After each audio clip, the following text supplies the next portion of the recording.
کتاب میں سے ایک آیت پڑھنے کا شرف حاصل کیا جس میں پروردگار عالم اس کرۂ ارض پر پائی جانے والی تمام چیزوں کو زینت قرار دے رہا ہے۔ ارشاد رب العزت ہو رہا ہے کہ انا جعلنا ما علی الارض زینت اللہ، کہ جو کچھ بھی اس زمین پر پایا جاتا ہے ہم نے اسے زینت قرار دیا ہے۔ لنبلوہم ایہم احسن عملا، ہم دیکھنا یہ چاہتے ہیں، ہم امتحان یہ لینا چاہتے ہیں کہ کون ہیں جو احسن عمل انجام دیتے ہیں۔ پیغمبر اسلام مسجد نبوی کے منبر پر اس آیت کی تفسیر بیان کر رہے تھے کہ ارشاد رب العزت ہو رہا ہے، اور جتنا بھی آیات زینت کے بارے میں آئی ہیں، اللہ نے کسی آیت میں فرمایا کہ میں نے ان ستاروں کو زمین کے لیے زینت قرار دی، کسی آیت میں ارشاد فرمایا کہ ان کہکشاؤں کو میں نے اس زمین کے لیے زینت قرار دیا، کسی آیت میں فرما رہا ہے کہ میں نے اس چاند اور ستاروں کو اس زمین کے لیے زینت قرار دیا، میں نے ان کہکشاؤں کو اس زمین کے لیے زینت قرار دیا۔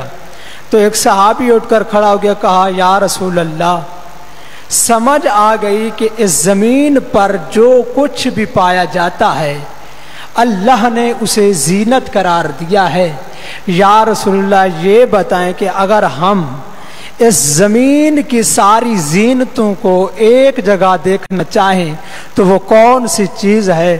تو پیغمبر رحمت نے اپنے سر کو اٹھایا اور اپنے صحابہ کی طرف دیکھا، کہا اگر اس زمین کی ساری زینتوں کو ایک جگہ دیکھنا چاہو تو زینت الارض الرجال و زینت الرجال علی بن ابی طالب، کہا اگر اس زمین کی ساری زینتوں کو ایک جگہ دیکھا جائے تو اسے مرد کہتے ہیں، اور مرد کی زینت کو علی بن ابی طالب کہتے ہیں۔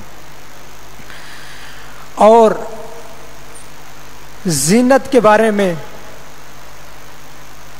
جیسے کہ اللہ نے حضرت آدم کو بنایا، حضرت آدم کو بنانے کے بعد پروردگار عالم نے آدم کی تخلیق کی تعریف کرتے ہوئے یہی فرمایا کہ اسے میں نے آسان طریقے سے خلق کیا، پھر کہا کہ فنفخت من روحی، میں نے اس میں اپنی روح کو پھونکا، پھر کہا کہ اسے میں نے خاکی سے افلاکی بنا دیا، میں نے اسے خاکی سے نوری بنا دیا۔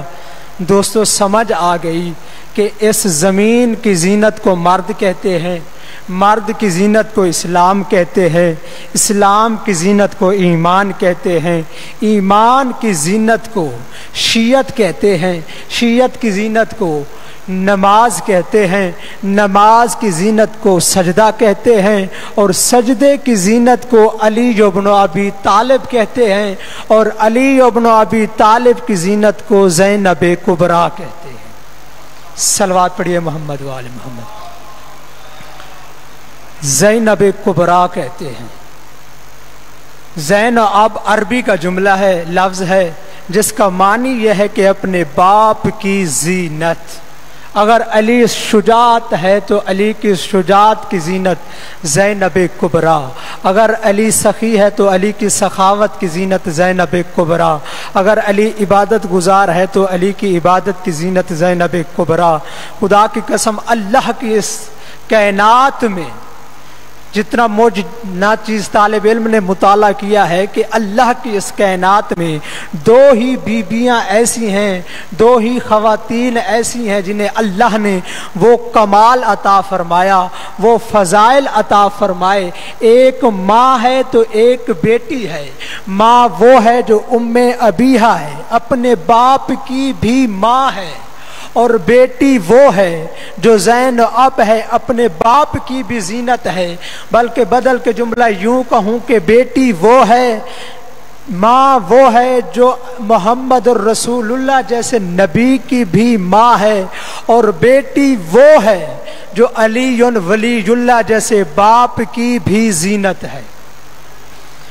جیسے جناب زینب سلام اللہ علیہ اس دنیا میں تشریف لائی تو پیغمبر رحمت نے ایک مرتبہ اپنی نواسی کو ہاتھوں میں لیا، پیار کرتے کرتے ایک مرتبہ اپنے اہل خانہ کو متوجہ کیا، کہا یاد رکھنا میری یہ نواسی ہی شبیت و ختیجۃ القبریٰ، کہا اے اہل خانہ میری اس نواسی کا احترام کرنا، میری اس نواسی کی عزت کرنا، میری اس نواسی کا اکرام کرنا، اگرچہ بچپنا ہے، ہی شبیت و ختیجۃ القبریٰ، مجھے شبیہ ختیجۃ القبریٰ نظر آتی ہے۔ دوستو ختیجۃ القبریٰ کون ہے؟ جس نے پورا مال اسلام کی راہ پہ خرچ کر دیا، جس نے اپنی پوری جائیداد اسلام کے لیے خرچ کر دی۔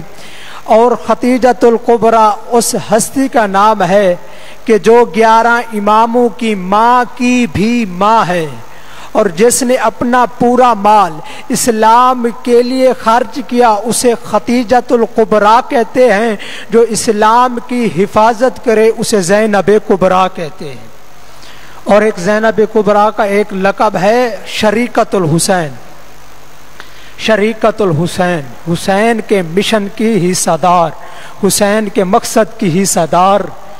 یاد رکھو جو 1,24,000 انبیاء کی محنت کو بچائے اسے حسین کہتے ہیں، جو اللہ کی شریعت کو بچائے اسے حسین کہتے ہیں، جو 113 رسولوں کی محنت کو بچائے اسے حسین کہتے ہیں، اور جو حسین کی محنت کو بچائے اسے زینب کبریٰ کہتے ہیں۔ زینب کبریٰ کا بہت ہی کردار ہے کربلا میں۔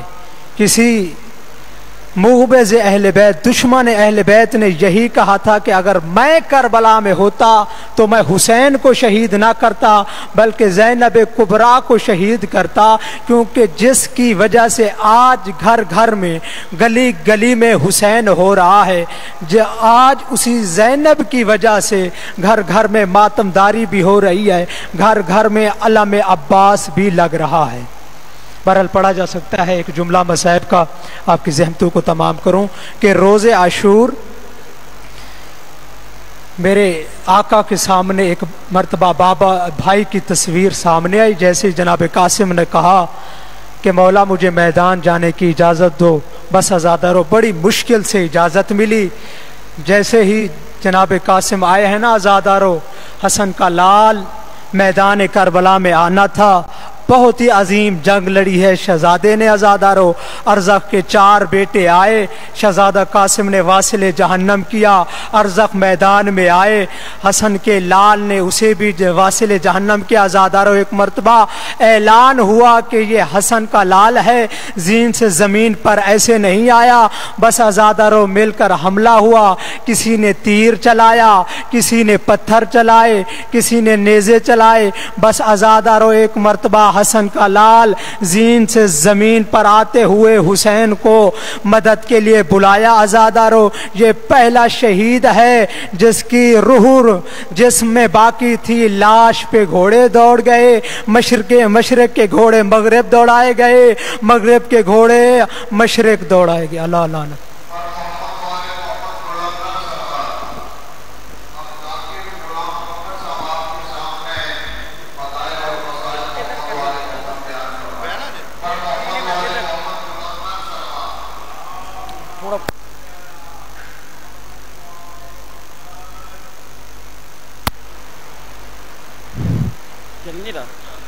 التماس دعا۔ بسم اللہ الرحمن الرحیم۔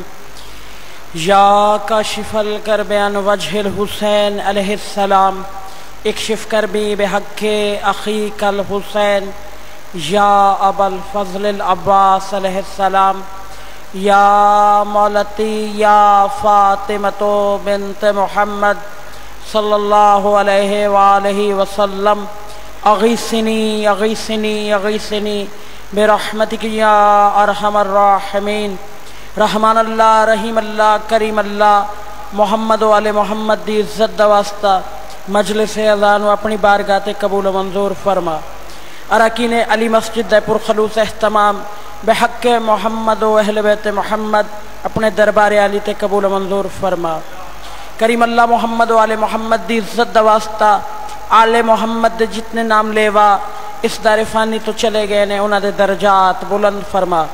خصوصاً اس مسجد دے جتنے نمازی اس دار فانی تو ٹر گئے نے انہاں دے درجات بلند فرما۔ بالخصوص جناب سید ظاہر نقوی شاہ صاحب دے درجات بلند فرما۔ انہاں دی قبر نو منور و معطر فرما۔ موجودین نو مولا اپنے حفظ و امان تے رکھ۔ صدقہ محمد و آل محمد دی عزت دا بے رزق مومنین نو وسیع تر رزق کریم عطا فرما۔ بے اولاد مومنین نو میں سمیت اولاد صالح اولاد نرینہ عطا فرما۔ کریم اللہ محمد و آل محمد دی عزت دا واسطہ نماز پنجگانہ ادا کرن دی توفیق عطا فرما۔ زیادہ تو زیادہ عمل خیر کرن دی توفیق عطا فرما۔